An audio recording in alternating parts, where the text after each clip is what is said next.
They just told me I was going to do this. Starting closest to me, this is Scott Simpson. He did the voice of Keiichi from Oh My Goddess. And bunch of other stuff.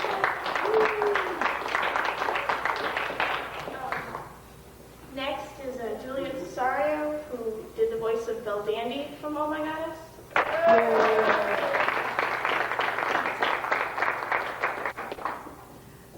And then there's Michael Brady, who we still don't know what he did.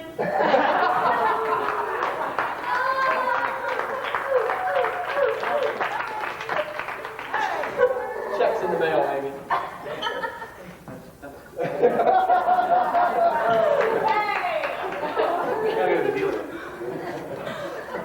But I heard he did Pressure Joe, or that's what his shirt said. Down in front. And then next is Pamela Weidner, who did the voice of Skull from Oh My Goddess. And then, of course, there's Dave Underwood. Yeah. And next today, there's Tiffany Grant, who did the voice of Asuka. Yay!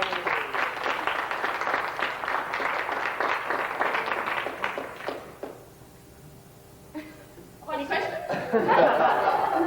When are y'all getting married? Yeah. Well, Dave and I...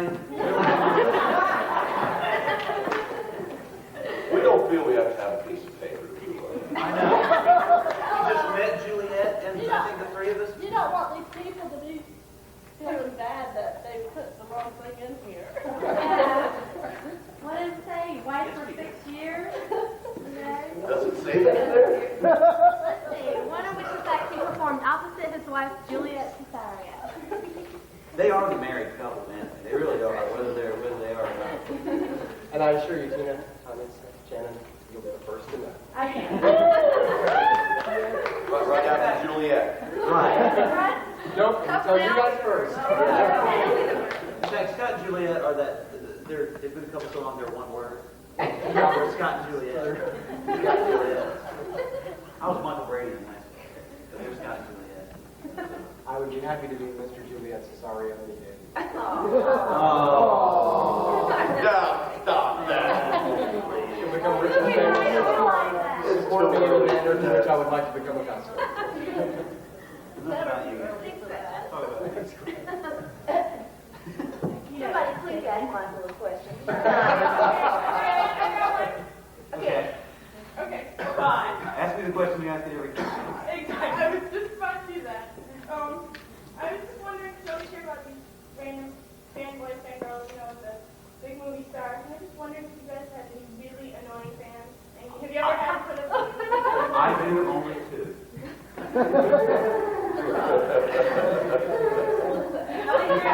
At least you're not all nodding to that like Tristan did. Yep. Yep. How did you get into voice acting? How did y'all get into voice acting? It's interesting because it's not really something you can set out to do. I mean, there's no academic program or anything like that you can get yourself involved in towards that. In the larger markets, LA, New York, you can make a fairly good living as a voiceover artist in just predominantly industrial commercial work. And in the American animation end, which is all controlled by the primary unions through an Actors Guild, you can make a very good living. Within this genre of Japanese animation, it's radio wave tables. The operative question. You want cheese on that? But all of us, I think, probably set out to pursue a career in acting and came to voice acting as a consequence of that. But Juliet and I had been working as theater actors predominantly, and came to Wilmington about 4 years ago, and because it's such an excellent entry-level market for film work. So we went there looking for our Screen Actors Guild union cards, and discovered there, much to our delight, that there were 3 studios at that time that were doing this kind of work. And we, in turn, worked for all three of them. And so it was just something that kind of, a la serendipity, sort of fell into our lap. And I'd been familiar with Japanese animation from, I was just a fanboy from the classic mold growing up. And so I was very familiar with the genre and science fiction and fantasy at large. And so to get to work within the medium has just been a delight. So it's not necessarily something that we really said, oh, this is something we really want to pursue. Yeah, it was just... As an actor, you kind of leave yourself open for any auditions that you're lucky enough to find. And Anything that pays that doesn't serve your morals. yeah, pretty much. Yeah. The old saying is a gig is a gig. Just another aspect of a larger picture of what we do. But it's so much fun. I mean, as I think you could well imagine, it's not like, you know, sometimes, as a matter of fact, when we first started doing it, the very first film I did, I made the joke that I felt like I should be paying them because it was so much fun. Right, you're right. But of course, I've since seen the error of my ways. And I realize that's just a bad way to run the show. So, yes, by all means, pay me. But I think as far as they were involved in theater, and what he said about the training is very accurate. It's impossible to find a voice-over school or a school or any type of program to teach you to do voice acting.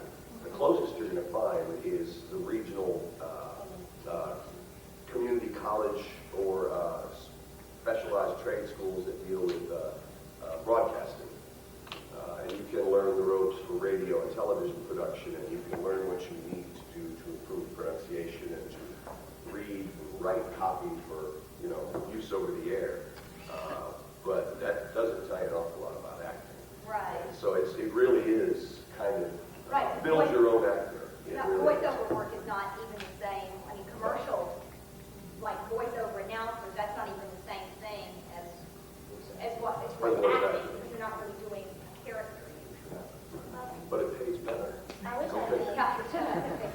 I wish I had some great and fantastic, wonderful story to say that this is how I got into voice acting, but actually a friend said, oh, it's your voice, I think this guy could use you here, call him. And that's what I did. And I went in and auditioned for York, and that's like that. It was about 4 years ago. That's pretty similar to what happened to me. Is when AD Vision, they had imported a few videos. They had maybe about 4 or 5 titles that were released, just subtitled. And somebody called me and said, hey, you know, they're going to be doing them in English now, and they're having auditions next week. So maybe I thought you'd be interested in that. Why don't you call them and set up an appointment? So I called and said, hey, can I come and audition? They said, sure. And I went in and I auditioned and I got cast them in. I mean, it's not really big, mysterious thing. It just sort of happened. I do have a wonderful story. Yeah. Surprise. Which I'm not going to tell because these guys don't know it. They can hear me. Oh, well, I'm a thing. Oh, good. Okay. We'll talk. You need 8, 9. I thought I was right. A joke for 2 people. I was such a fan of science fiction, fantasy, and animation in general. When I was a kid, I wanted to do voices for cartoons. Of course, I also wanted to try the garbage truck. Then I wanted to be a temptation. That's pretty much the order of how it all happened. I can't sing. When I tried getting into professional work, I found out that they were dubbing anime as close to me as Wilmington, which was an hour away at the time from where I lived. And I actively pursued trying to get into it. And some of the teachers for my classes that I was taking in Wilmington, going in and out of town, were the girls from Bubblegum Prize, who are wonderful actors and are very talented, but had a crap director. So, they were telling me exactly the kind of working conditions that they had, and were really preparing me for the worst. And I still insisted on wanting to get into it. And when I finally did, when I found out about the 2 working methods, at least 2 compared to each other, I mean, they were wearing straitjackets, and we're romping around in the lilies naked, you know. 2 different recording studios. 2 different recording studios, 2 different methods of directing. Now, which studio was it where you were naked? Well, I'm at the wrong one. well, What was the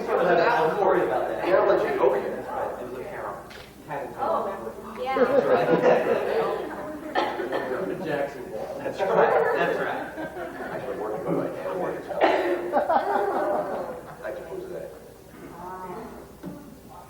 Are all of you from North Carolina? No. Sadly, I'm from South Carolina. So my math skills aren't the best. But. We're living there right now, but I know a lot of us, or a couple of us, are not from there, but have been there for the past 4 years. Tiffany from. I'm from Houston. I'm from Houston, Texas. I'm from Motown originally, lived all over the country, and been to Wilmington. Yeah, because where you live, sometimes your voices pick up the different. Yeah, sounds with the from where accent, you you're know where it's yeah, from. you can tell where. That's where the acting training kicks in. Never You get don't get too never get easily it. influenced by accents unless you want to be.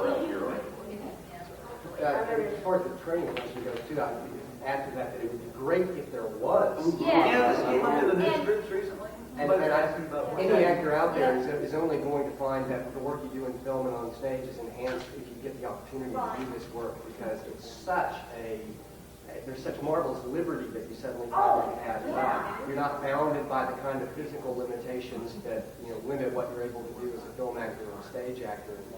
So to get in there and play, I'm 5'11", 125 pounds soaking wet, and one of the best parts that I ever got to play was this 7.5 foot tall, 8 feet across monster bad guy who just got to cut loose with. I was like, that guy would never get to play this guy in the real world.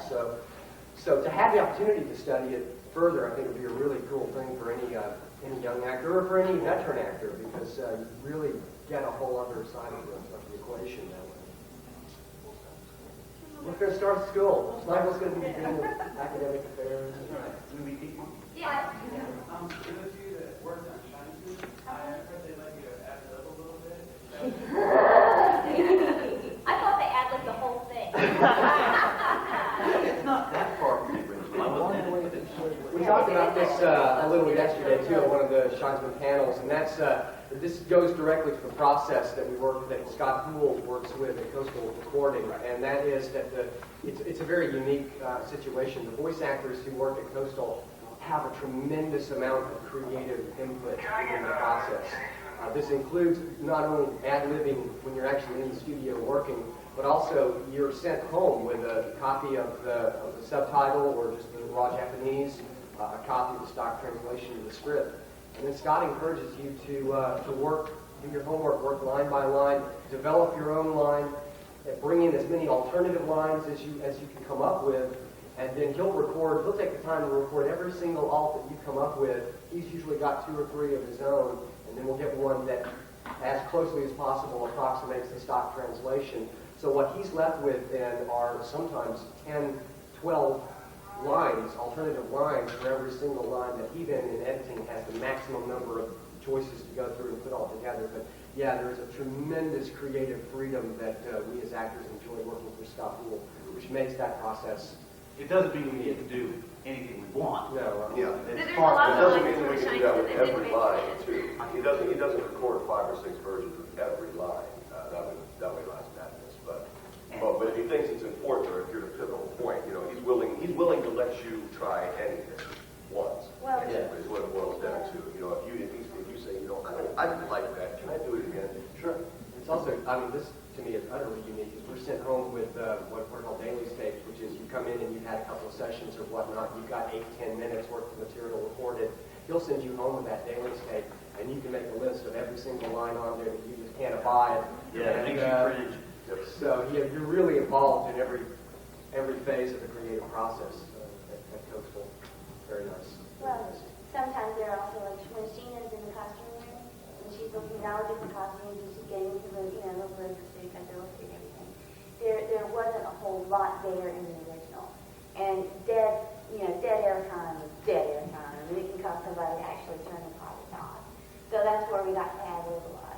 A lot of the little squeaks and screams, and just had sheer fun with it. So we did. Does everybody enjoy incidentals more than lines? Yeah. Yeah. Incidentals are. I'm getting ready to face my first real challenge, incidentally. Oh boy, are you ever? Whoa, really?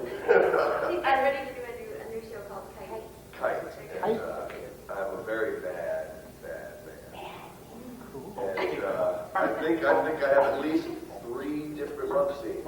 And, oh yeah, it's, Let us call them sex scenes, given the absence of any okay, love. given I the would absence say. of any love, you're right. Sex scenes. So this again is where I'm just delighted to have had the experience already. That I wasn't just thrown into that. Yeah. It's what he said about the incidentals. Yes, there's rules. They're pretty fun. But then again, sometimes you're just kind of hard. Sometimes they can be harder than any lines. Yeah. It's so obvious when the grunts and groans don't work. Right, when you So- need to get it just right. Yeah. Or when you're in the studio screaming or crying for 3 hours. Well, I guess we'll watch it next year, and you can tell me if I got it right. Yeah, that's when it gets tough. That's when the incidentals aren't my favorites. When your voice is already almost toast, you know, and you got that last lunges in there, and you're like, okay, I just got to scream one more time. I'm ready. So that's when the incidentals really get kind of tough. You just scream your head off and they say, oh, God, I wasn't recording. It wasn't. The record wasn't on. My favorite scenes are the death scenes. It doesn't happen to everybody in every feature, but because I play bad guys, I have a tendency to get killed off. And that to me are those are the most fun incidentals you can do, because there is no over the top. You're dying. What do you say? Just go with it.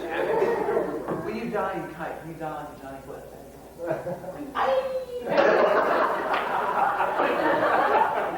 No matter what happened to a bad guy in Johnny Quest, that's the sound they make. Ray shot somebody, they went over a cliff. It's the same noise. Voice actor is I may borrow that.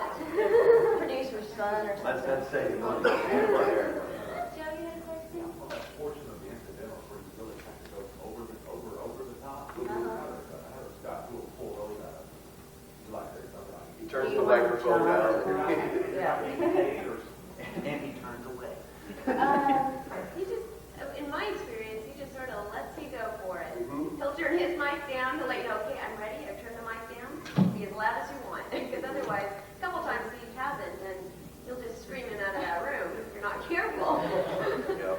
Take a little step back. And I think Scott also understands, too, that you have to be a different director for every actor in some respects, too. And so I expect that he has a unique kind of way of knowing each of us personally. He kind of tailors his style as a director to each one of us as unique actors. So some people want to be pushed a little more, and some people need to be coddled a little more. Some people need to be pushed, some people need to go.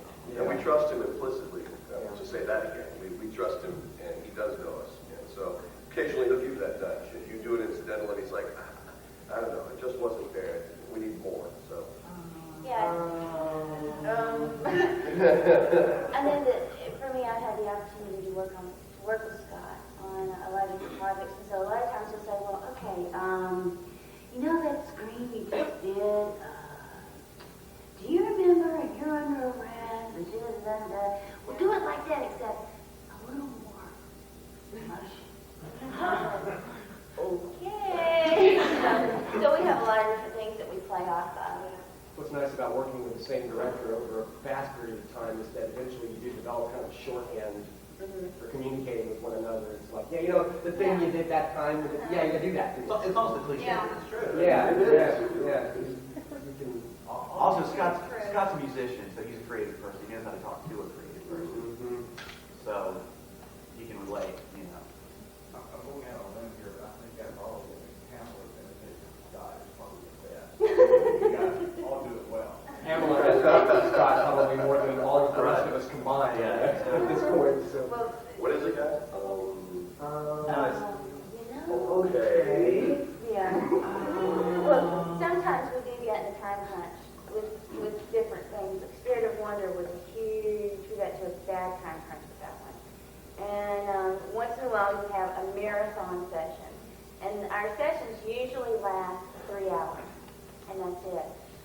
Sometimes we'll have to go into the studio and work for 10 or 11.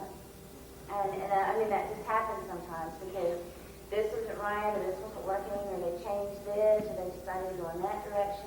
Computer crash. Yeah, the computer crashes, and everything is gone and swiped out. And so a lot of those times, I mean, when you're standing there and you've been there since 1 o'clock in the afternoon, and it's now 11 o'clock. You just get kind of stupid after a while, and so you know, how the kids go, oh yeah, you know, Johnny's gonna just go outside, well, go and figure it out. I mean, you know, you really do get an opportunity to know one another. So, and Scott and I have had some grandmas that you get giddy, and then you get over that, and then you get to the real work point. Most actors do like a director that pushes them a little bit. I mean, we're generally pretty lazy. You know, we get by with as little as expected, you know, so it's kind of nice every now and then to have a director who's willing to crack the whip and stuff that you know you can do better than that. Forgive me, but I just gave you time. I just want to, if you don't mind, say your name one more time. Oh, okay. Okay, I'm Tiffany Grant, and I was the voice of Oscar in Avondale, and I'm also now Chocolate in Fox Rescue Hunter, and Homemade Salad Routine. I'm Dave Underwood. Been in, I was Kazami in Rupon, Colonel Dordo in Lao, Captain and You're Under Arrest, God. You've got And more in money. Talos and Crusher Joe. Which you've all seen. Oh yes, yes, I'm sure. What's Crusher Joe? Shut up. Why are you? I think it was Sophocles who said, "Fight me, man." I'm Pamela Weidner, and I'm the English equivalent of schools in Oh My Goddess, Miss China and Mary's Wonder, Vampire Princess Union, Vampire Princess Queen, Yoriko and You're Under Arrest, and Princess Sheena and Miss China. And hosted. I'm not a villain. I'm just kidding. I'm Michael Brady. I was in Crusher Joe. I was Joe. And no one's seen. Oh, what?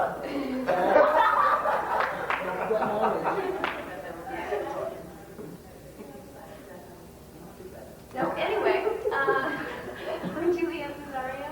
I played Belle Dandy in Oh My Goddess.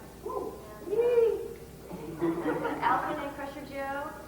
And Takako and Earthian. And Kasahara and Shaitan. And Iris Major Police Yeah, we didn't mean to, but we forgot Earthian. I was Diane Earthian. And I was like West or North, one of the bad guys. North. Thank you. I was North.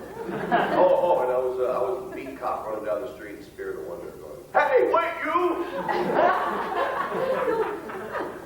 So, And I'm Scott Simpson, and I was Koji in Maddox, going way back.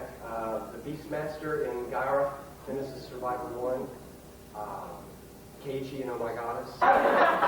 no, seriously. Don't listen to He went to a that. boys' I went to a boys' okay, boarding yeah, school, okay. 6th through 9th grade, and I was the loudest, most obnoxious one. I know it's hard to believe now, but I used to be. I used to have a pretty big mouth, and Really? Yeah. See, nobody believes that, but it's true. But we both played Lucy. I was never. Except for school, Except for right? You're never in I was your never in your good man, Charlie. Sorry, you have to leave the room. I'm the only one. No, I Also, was a wild man. Also, just found out too that Pam's lovely and talented husband Bob Weidner played Charlie Brown. Yes, he did.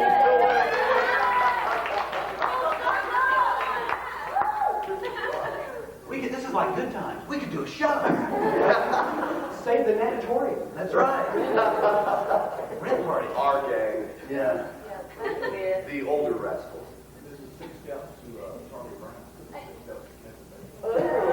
Ooh, that's true. It's 6 degrees for Bob Weidner. It's actually coming off the discussion before. Do you guys have any favorite incidentals? I do, actually. Oh, I do. I do. I have a favorite incidental in Crusher Joe. I got to do it with the little waitress. Oh, right. They come walking down the thing, you know, and I was just like, to look like that, I am so there. And I had the most fun. Now the cool That's thing my was, favorite. Scott could not cast someone for that very quickly. So he just called Pam and said, and this is the story, he goes, "Pam, I need a bimbo." And Pam said, I'm there. I think he said,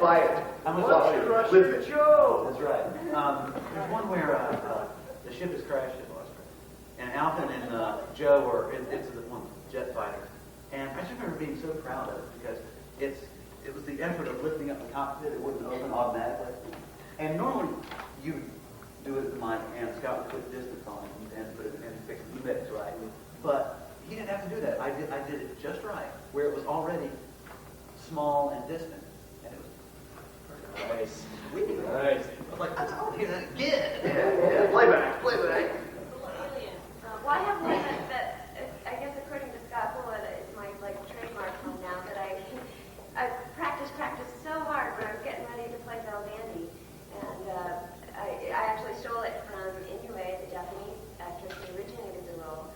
But now Scott will call for me to do this all the time, and she'll be like, do that Belle incidental, and it's the does that a lot.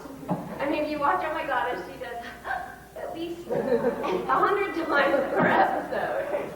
So I like it that. My signature incidental is the Keiichi. I did that about 1,000 times. Okay, my favorite one, very stupid and very obscure, but usually we try to do things that sound very realistic and, you know, if that gas wasn't quite right, and you have to do it again. But there was one episode of Lucy, and it was really cartoony looking. And my character, Kome, got hit in the face with one of those little bell things, and I did, and it just sounded really cartoony, and I love that, and I keep making it, can I do that again? So, it was a Gnee, that's G-N-N-G-G. There you go. My For those of you favorites, setting the IPA.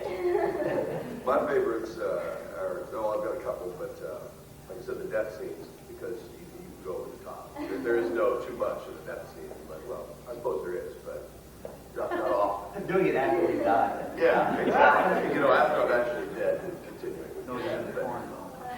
But I think my favorite would be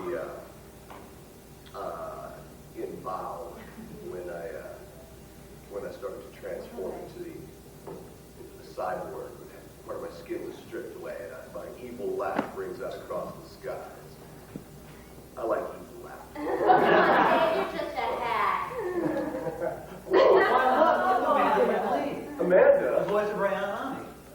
Hi, guys. I just want to be obnoxious Hey, Love you, man. sunglasses. She's not wearing them. On her head. Favorite is Why do dumps suck so much? That is a long and involved question, and I'll be happy to answer it. It's like about 3 hours. Next question. Next question. It's really too long an answer. Yes.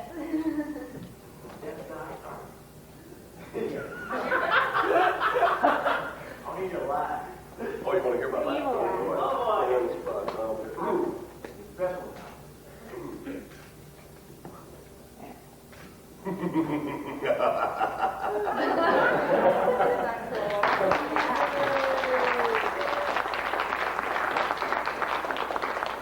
And I should say, we're never in the studio this early. That was really good, Dave. Thank you. It takes long to Acting. Genius. Thank you. Yes. Do you see yourself, a little bit of your real life self in the characters you play? Like, I think it's a common fallacy that people think that acting is pretending to be somebody else. It never is. Acting is, in my opinion, in my humble opinion, exposing a different facet of yourself every time. I mean, the unique combination of events that make you who you are today can never be duplicated by anyone. Whether you're playing a historical figure or somebody completely made up, there's no way. You can be someone else. You have to just bring out of yourself what is there that can approximate that person. So yeah, actually everyone we play is sadly sometimes and just those most fascinating actors that surprise us every time we see them. That just blows us away because that's one part of them. So they miracles you performed in Brady. If I performed any miracles, Well, if you were at trivia last night. Oh my God. I managed to survive the trivia contest last night, and I did manage to get out of bed today. But thanks to my daughters, my lovely daughters. They're all good today. Yeah, I just had a chance to watch Underwood, and songs about the wife animated. My sister's the first day that my sister was, and she doesn't have no clue about animation. So a while ago today, you played a miracle, and you played the captain. I think that was very funny. It adds personality to their characters. So I want to say thank you. Y'all, especially the big part of David in the garage, and you're supposed to push 10 to action with the Tiffany out for a day. Everybody's like, you're a coat, and they all of them grab your coat, put it in the box, and put full time. I thought that was so fun. Thank you. Thank you very much. Thank you. Thank you. Thank you very much. Those are the things that we don't get to hear right now. Any questions? Yes. I was just wondering, which of all the characters that you voiced for do you think you most resemble, or the most resembles you? Physically? Well, I've got better hair than Joe. That was the same hairstyle as Captain Harlock, if you actually watch the movie. I meant more personality-wise. Don't say God, David. Oh, no. I still can't get over that. That is what I'm known for.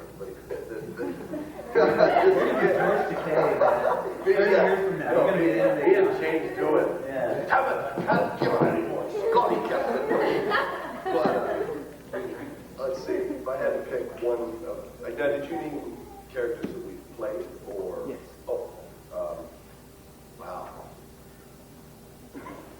Played a lot of bad dads. I'm going to have to stick with Talos. Yeah. Talos. Yeah.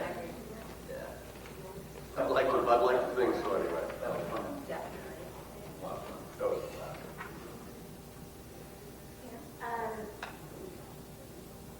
Well, we were asked that question again yesterday, and like I said, it's the playfulness of Sheena, I think.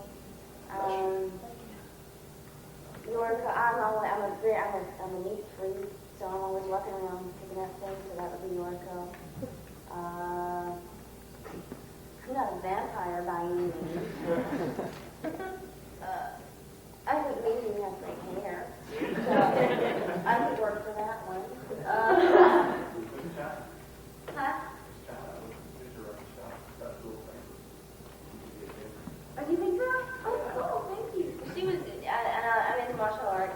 Can't do it to save my life, but I love martial arts flicks. And so Miss China was, like getting bathed, and I like that about her. So I think,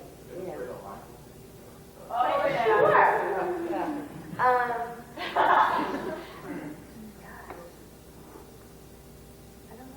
I would say just those little, the prankster in school. Oh, of course, the intelligence in school, by all means. and the body of Jessica Rabbit. She's not bad. She's not bad. She's just drawn that way. Because you got Amy Grant singing. How's Amy Grant? Huh? Becky's got the cat. To be a good guy, Joe really has all the most unattractive qualities that I have, arrogance and impatience. Yeah, he did. So, he's generally not. I went a little too far in trying to make him too Holmes-like, and the fact that Sherlock Holmes is really not, to be the hero, he's really not a nice person to be around. And I really hadn't seen that in Animazement. Took it a little too far early in production, and when we saw dailies, one of the benefits of that, we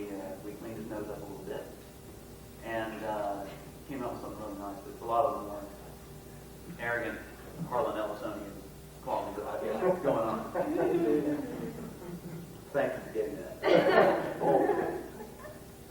For me, I guess I'd have to say again, mostly Belle, with a good bit of Alvin thrown in there. I joked yesterday that I identify with Keiichi because he's a geek with a gorgeous girlfriend. So I feel a very strong connection to him, and also I love his the fact that he's in many ways like the 2K version of Everyman. You know, he's a nice guy and he's struggling to get by, but he just really is so naive and so unsure of himself, and I think that's something that probably everybody in the room can relate to on some level. But just the fact that he's genuinely a nice guy and he's not inclined to pull out the heavy artillery to solve his problems. That's kind of a nice quality. I really identify with Keiichi a lot. In the ways that I hope, that it's like, if I was the person that I really want to be, I think I'd be closer to Keiichi than some of the other characters. Hey, where you going? Now that I'm not running on the TV with caffeine, I'm a rational question. Is there any difference making the transition from actual stage acting where you've got someone else to work with and feed off of voice acting? Good question. Oh, gosh. Yeah. Voice acting is reputed to be, voiceover work is reputed to be some of the hardest work ever to do. Yeah. You're only using one set of muscles, and you don't realize when we communicate with each other, all the nonverbal stuff that goes into it, that you now have to communicate only with your voice. Some people can take it very easily. And I was going to say, when you're doing animating, you're in the studio, if you're lucky enough to be following whoever took the lead, and if you're doing your stuff with a character that's already got their lines in there, then to me it is like being on stage with another actor, because you're watching them physically, the whole person is there, whatever their mannerisms and characteristics are already drawn, and with the voice, you have a full character. So it's fun to kind of jump in there and pretend like you really are in that scene with them. But sometimes you do have to go in there and do it on your own, and that's a little trickier.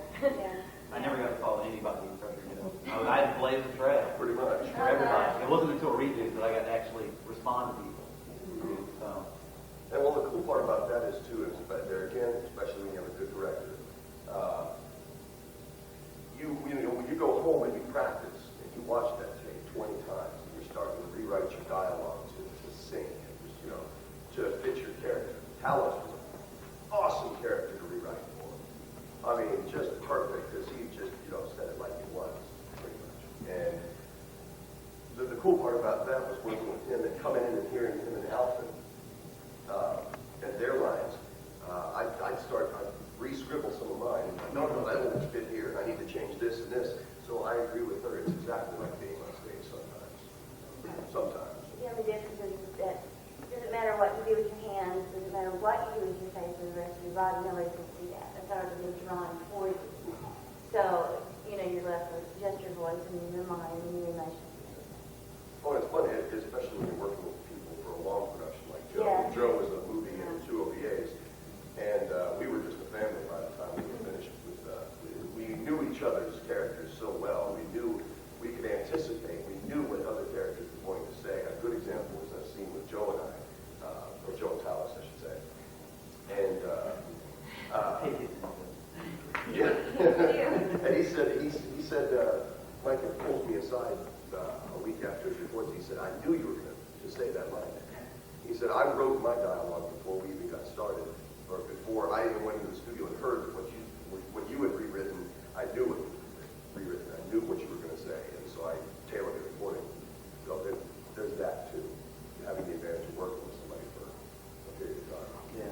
It takes a particular kind of actor to be able to do this too. I do find that a lot of actors come in, and when I was working as a production manager at Coastal and running auditions, I really got to see this firsthand. That a lot of actors come in and you have to kind of divorce yourself from your own ego as an actor in a sense to do this work, because a lot of the choice-making process that we as actors are so enamored with, a lot of these choices have been made for you. I mean, you're locked in. You're locked into a certain kind of emotional context within the body of the scene that, and I would have actors come in and say, well, I just don't think he'd get that upset here. Well, right there. Well, there it is, and I can't go up there and, raise his eyebrows or anything. The Japanese would have the difference. It's there and it's what it is. So you kind of have to kind of, it's in a sense, it's like no pressure acting because you're really not expected to come up with a lot of brilliant choices because they've been made for you. And what it requires is an actor who can just deliver that quality. So this is what's happening here emotionally, and can you give me that? So it's sort of a unique experience. And I think one thing also, if you're used to doing a lot of stage work, is that there's no one in there. There's no one in the studio. I mean, there's you and there's the person that's recording you. And on stage, immediately, you know if people are responding to it, if they like what you're doing. When you're in a studio, you don't have that. So you don't know until months later, and it comes out, and people watch it, and they like it or they didn't like it. Right. It's just a little closed environment. So, I mean, you thought it was a funny line, and you just thought it was really hysterical. Who knows if anybody else did. Another instance where trusting the director is a paramount Exactly. importance. Yeah. Exactly. Oh, the director thought it was funny. Well, then I guess it worked. Oh man, I really hated that with Scott. I didn't like that at all. He's like, no, but you're gonna have to trust me on this one. I thought it fit really well. Oh man, no, please, please don't use that one. He's like, Dave, trust me. But when you both know, Oh yeah, there's that wonderful feeling. There's that wonderful silence. Yeah. There it is. That was you don't have to play it back. Just Yeah. listen to it now. I know that. I know we did. Did you get that resent? Yeah. Scott was talking about some of the way things are drawn on the screen, and the question was asked earlier about our favorite incidentals. Let's talk about least favorite incidentals for a moment. Any animated scene where the character throws its mouth open to the size of a pie plate and it stays there on the screen for 4 or 5 seconds. Because Americans talk like that. You know, I was Thanks for letting me get that off my chest. I wish stop doing that. I was talking to Scott Brady at Texas Unsigned, and we were talking about how melodrama in Japan really never went out of style. Yeah, really. So the kind of histrionics that mean big emotional swings, we've lost that convention that might have been in vaudeville and early silent film, and that sort of worked its way out of our entertainment. But between that and kabuki theater, that is essentially what anime is. That's the whole source for Japanese entertainment, and that's why you get this big waterfalls and tears. And why it's so much fun as an actor to get to do it. We're playing heights and depths that are generally not That they don't allowed allow to us. that where we go, when we go, they go, okay, bring it back. Yeah. Right. Glad you got to do it that way. Yeah. But, I think that my least favorite incidental was when I was asked to recreate the thing at the bug scene for school, which is how the episode opens with her and she's, chasing the bugs and she does this, I don't know what she was doing, and I thought, when Scott said, I want it just like that, I thought, oh, it was amazing. And I'm sitting there and all of a sudden I just said, well, okay, fine, I'm going to try it. And I did it and Scott just went, yeah. Oh, okay. Good. Yeah. Glad you liked it. But that was my least favorite incidental because I didn't think I would ever get that. When he told me about it, I was just like, There were a couple that I wasn't really fond of, but I remember there's a part where Joe goes slightly loony, running by himself, and part of the play is a big long space off thing. He finds some dead bodies, and he just goes nuts, and he like laughs a little bit and then takes off, and it looks like it's really abrupt. And I made a very cold stop in the sound that I did. And we went on with production. And Scott went back and looked at it daily and said it wouldn't work like that. And I didn't know until seeing it that the sound continued after that. It sort of fell off and dropped and made a little grumble, and Joe ran on.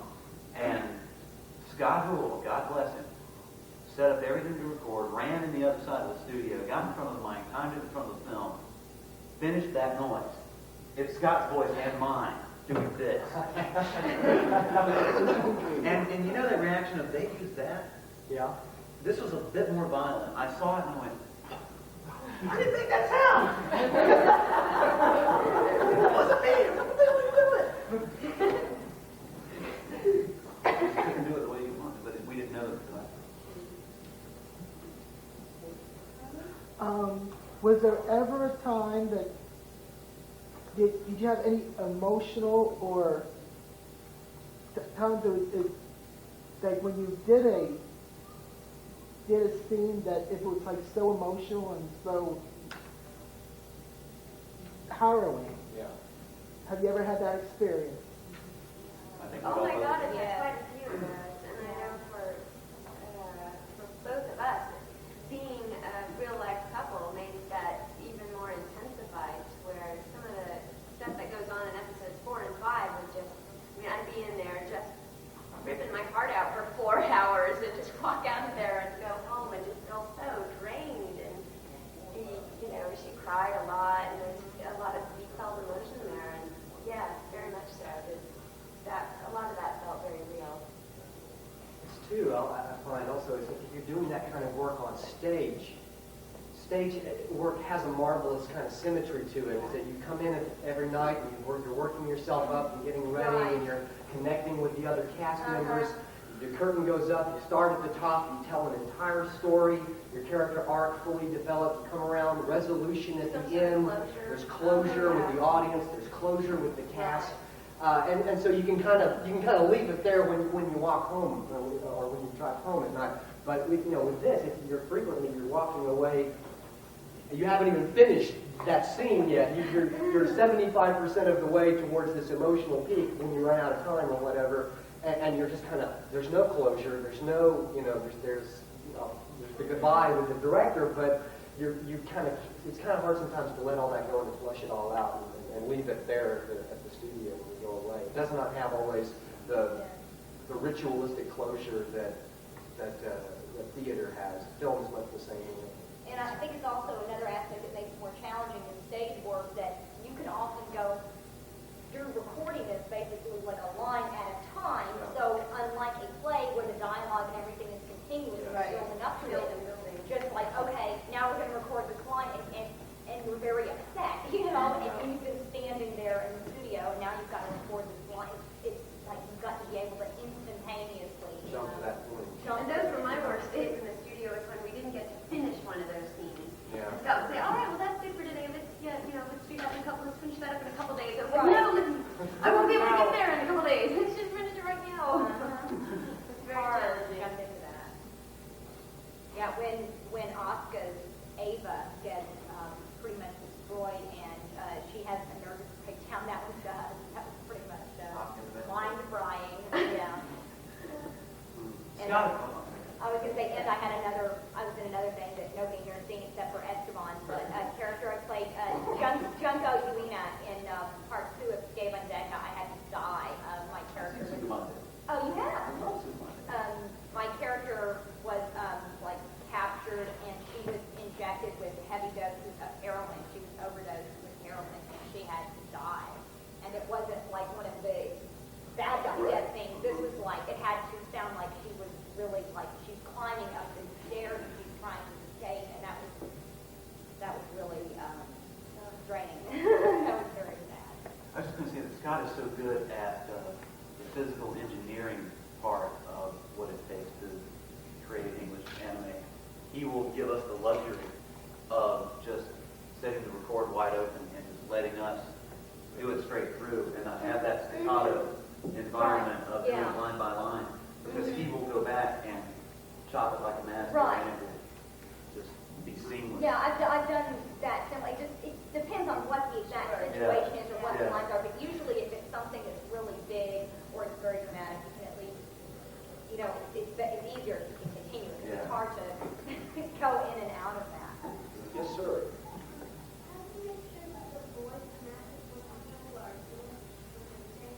Oh, that's well, we can beat deal of you effort. if you do it wrong. our director Scott uses a very sophisticated system, and of course he gives us the tape ahead of time and the script, and we go home and we watch it 10 or 15 or 20 times over and over and over again, and we trim our dialogue to make sure that we like the line and make sure that it fits their lips. And then when we go in the studio, if we're off a little bit, he can move it. He can move our line around and put it exactly where it needs tough as you think it is with a little practice, I guess. Right, and the more you do it, the easier it gets. Because you become able to kind of judge, you know, when you're sitting there and you're rehearsing with the tape, and you have a time code at the bottom on our tapes we do so that we can work with them sometimes. And that way we know, and our scripts are time coded, so we know when our character is just about to speak. Sometimes those are right on, and sometimes it's 3 or 4 seconds ahead or a second or two delayed. But we try to, you know, to write the sentences so that they fit right with those mouth flaps. Does that answer your question? Sometimes you have to take a word out, sometimes you have to put a word in. Well,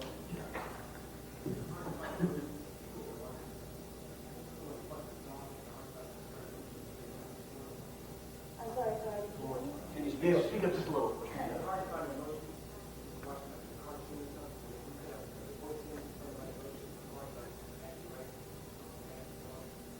Hard to find the emotion. And match it, I think, with animation. No, not really. I mean, because you get sucked into the story. I mean, we still watch these things. I mean, we don't just do voices, we still watch the stories. Right. And, I mean, so, you know, it's just like when school was crying because she was left in heaven all alone, and Bill Dandy was down with, you know, KG, da-da-da. So you feel really sorry for the little girl because she is just a little kid. And that's where you get wrapped up in the storyline. Yeah, you get wrapped up in the storyline and everything, so it's not really.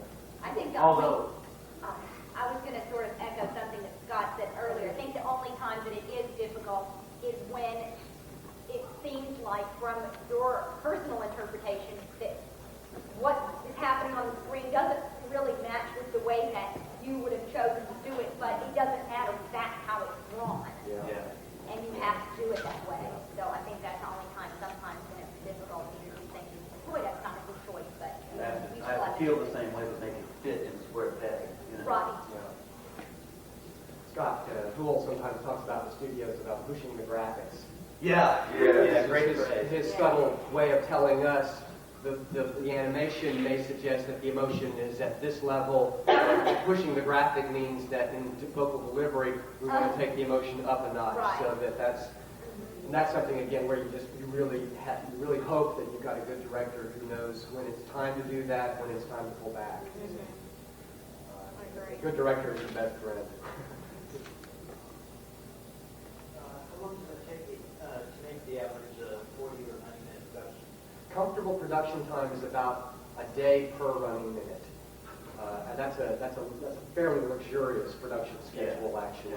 And we find that very few producers are willing to work with that. Somebody was pitching something to Scott recently and wanted to do a 22-minute episode per week in 7 days, which I mean that's just slamming, and that is smoking. The quality might not always be as high. And we've all seen that. I think Scott, early on, when he was making English anime, had the luxury of not having to follow an industry standard deadline. And that's why 4 hours of footage in Crusher Joe took 9 months. And that's also why it turned out like it did. Yeah. Which also goes back to your question, young man. You asked about how how do we sync it up? And I said it's not as hard as you think with a little practice, which leads me to my next comment, which is considering that I hope you've seen some of our work, you've seen All I Got Us, and I hope you liked it. I hope you were impressed with the dub quality. I was very impressed. Then how come more people ain't doing it? Because there are a lot of sucky dubs out there. Yeah, it can be done. Why not all? It can be done. So why do they consistently put out bad product? Why? Because it's cheaper. That's why. It's The few companies that care, who are trying to broaden the base, who are trying to get a different type of people to open up to anime, they're the ones who realize you have to do it right the first time. So, if somebody sees a bad dub, they go, God, that sucks. They're not going to watch it. If they see a good one the first time out, like when he said about You're Under Arrest, that was very flattering. And that made a lot of converts. That made a lot of fans. Sorry. No. Did you guys know that for the You're Under Arrest TV series, that the Japanese changed the characters to be more like the characters in the English dub? Tell me dubs suck again. Good point there is that, I think you'll find if you talk to the executive board of directors of Kodansha or some of the other original production companies in Japan, that they have no qualms with dubs. that really they recognize that the largest possible market is in the English language adaptations, and that ultimately that's what's going to get their company's name in front of the largest market possible, and that's what ultimately helps out their bottom line. It's also important to recognize, too, a fact that we've just been appraised of, is that anime sales within Japan have actually decreased in the last couple of years for the first time ever. And so I think what we're seeing now is a recognition on their part that the future market is in international sales. That their largest market is going to be in overseas sales, and that means we're probably going to see more and more dubs. And I hope that means that they'll always be, and with the development of LD technology, it's really fairly cost effective to produce subtitles. So for fans that are concerned that a preponderance of dubs, an increase in the proliferation of dubs, means that subtitles will become fewer and far between, I don't think there's any danger of that happening. But I also think that more dubs means more subs. Yeah. So if that's what you want, then it helps the bottom line. It helps the bottom line on their end. It helps the bottom line on this end. And so if you want more titles released in the States, more dubs will further that much quicker than anything else will. So. And one thing I'd like to point out is the fact that the Japanese companies have sold these American companies the rights to do it. So if you're upset, if anybody's upset about it being done in English, the Japanese creators have given permission for that to be done. So if they were upset, if they're not upset about it, why should anybody else? So stop calling back. 3 in the morning, man. Happens to other people, right?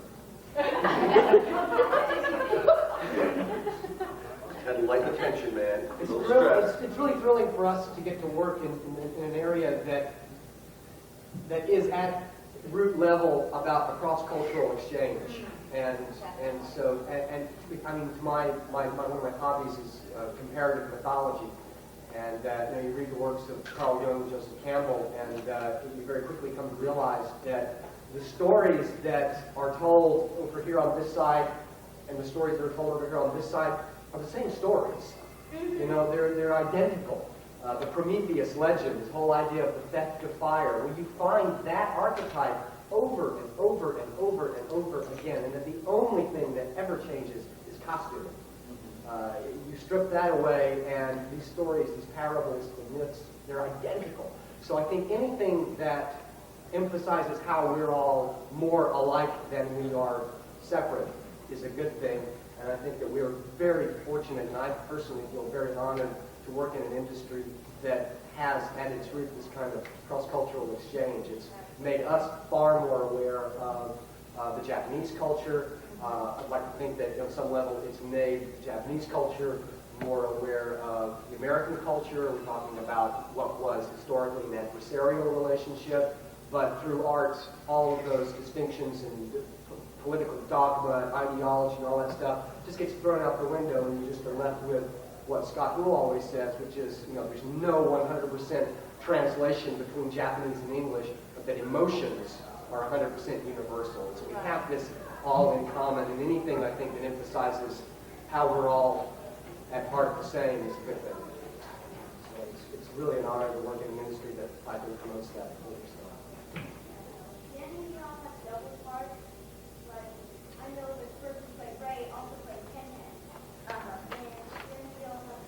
In the same features? Yeah, a lot of times. We normally don't. Yeah, we're kind of Scott doesn't discouraged like from that. He doesn't like to do that. If we're doing a principal role, he really does not like Yeah, it. if we've got a principal role, we won't. Generally not when I've done a principal role, but sometimes I've gone in and done like 4 different background characters that each had like maybe 2 lines or something. And the only time I ever did another role when I had a principal role was when I played a willow tree one time that was completely antithetical, completely the opposite of Kome, the character I was playing. And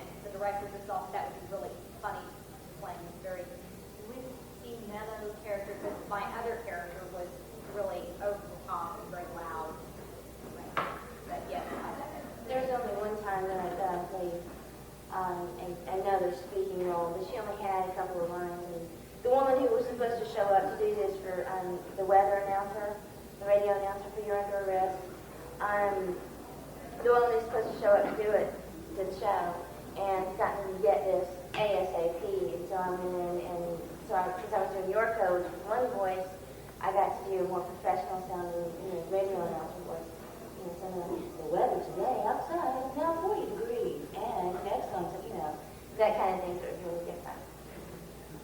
Y'all all obviously seem to care about the parts that y'all have and the benefits that it has on anime as a whole. And what do y'all think about actors that look at it as just a job? They don't really. They have we such work a with them. sad life, Those guys have such a sad life, and they're looking at it just for the money, just another job or whatever, because they don't get to do things like this. They don't get to meet you guys, and they. When you meet someone like that, you wonder why they consider themselves a creative. Yeah. Well, and some of them are, but I do have to say in their defense, some of them are some of the best actors I know. Actors that we've worked with in different shows that aren't into it like we are, and it's basically because they just aren't aware, and they haven't seen any anime before other than what they've worked on. To them, it's just, oh, what a cool job, I'm an actor, and I got this call, and I get to go in, and for 3 hours I get to do this cartoon thing, and they just aren't aware of the wider aspect of it. And that's not to say that they're not creative or that they're not caring about it, but I think it's just they're not aware, and people are busy, and maybe their focus is on some other aspect of acting. And it is sad because there's a couple friends out there that I've tried to explain, it's so cool, and you've got to come see, and you've got to watch more, and they're like, yeah, that sounds kind of neat. And there's an interest there, but they don't follow through on it, how things happen. So I will say, a lot of them are incredible actors that just, Yes. You do have to have also a capacity for self-preservation to be able, at a certain point, in a certain time, to be able to say, hold it, it is just a job. It's not, because otherwise, you're putting so much of yourself out there on the line. You just have to have the capacity to be able to wall it off at some point in a certain time to protect yourself and to emotionally, not physically. But so I think it's good to know when it's okay to open the gates and move forward, and when you need to retreat and pull back and close off a little bit, because ultimately it is a job.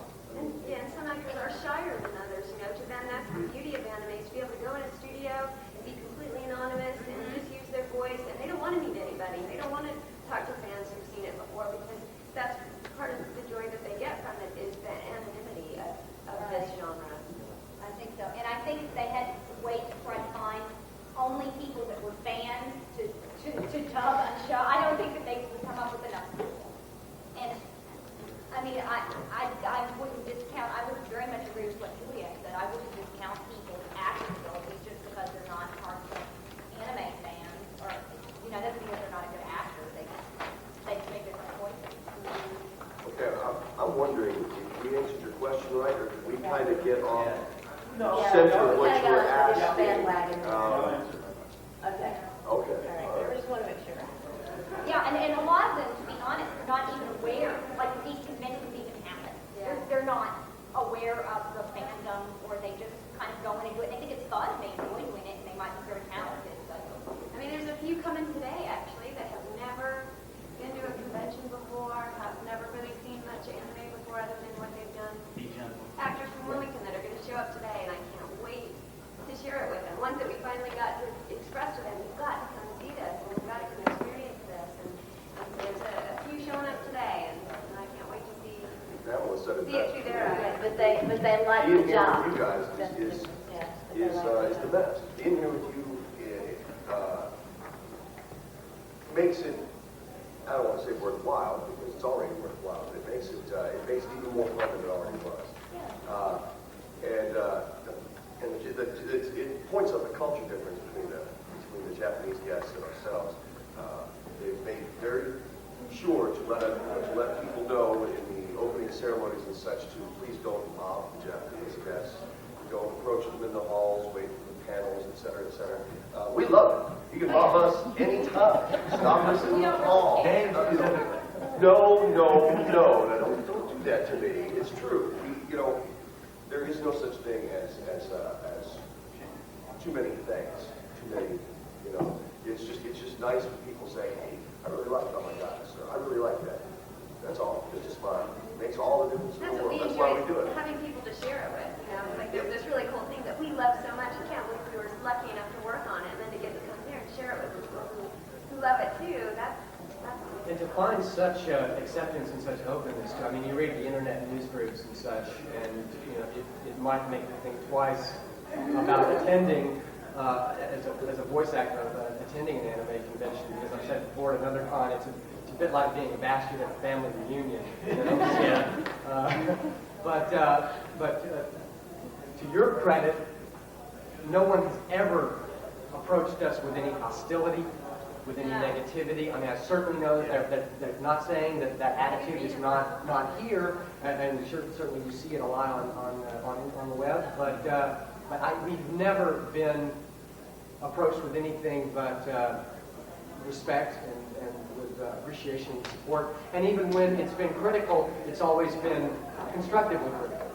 And so thank you, thank you very much, because you really, this can be a very intimidating and a very disconcerting process, but this convention in particular has, last year and this year, you're very open to what we do and to our presence here, and so on behalf of all of us, thank you very much. Thank you. Thanks a lot. Yeah, to kind of close on that, though, on the question that you asked, you do not go into acting to make money. No. Trust me on that. You go into it because it's a creative field, it's an area that you love, it's a chance to create and flow and do other things and be other things. It's only for that 22 minutes or those 32 minutes. So that's why I feel very, very sad for people who just look at it as nothing more than a job, who are just trying to make a name and have no consideration at all for the art of what we're doing. So that's why I feel that, you know, that it's really sad. You know, and I've seen a few people like, hey, it's just a job. Go in, no. Well, that's their loss.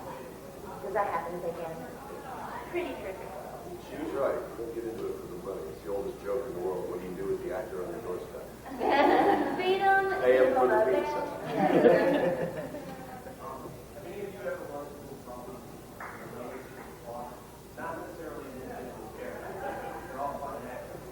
I'd like to take a moment to point out a friend of ours who is also a voice actor back there. The lead in Bob, Mr. Brian Hitt. Stand up, Brian.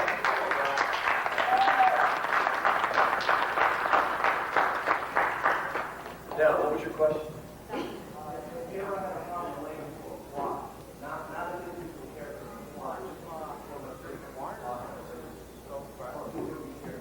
You mean it's a plot? Culturally different. Oh, yeah. Music? Oh, yeah. Yeah, always. I think that's one of the most wonderful things about this, is that you learn so much about a different culture and trying sometimes almost, you know, mind-racking to try to come up with ways that can express the same concept that will make any kind of sense. Definitely. One of the biggest Right. challenges. That's a big challenge. Yeah. And there at every episode of every show, there's at least like one trying to thing write like a that. show. Sure.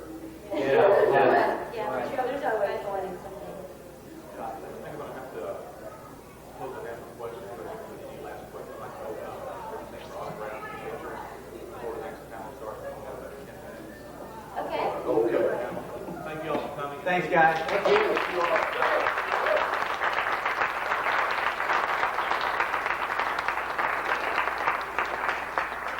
There is another panel for the voice actors tomorrow at 12:30 on the same track. If you have any more questions, something that...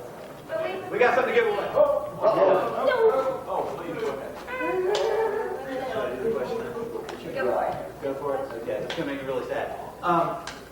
We've got a prize we're giving away. Let's find out what it is, shall we?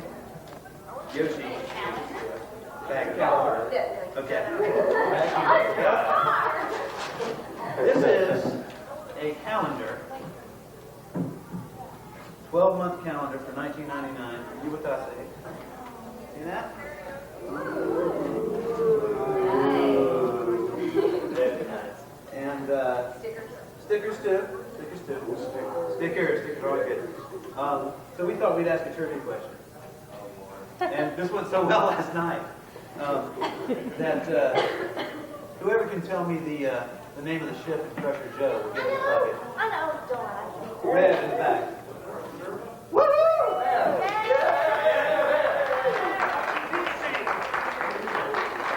Now, did you see the top? Yes. Now you get it. It's going to be Michael's going to come kiss you. No time. What? Carmen had an accident. Thanks, Joe. Everybody feel free to All the stage. autograph pictures.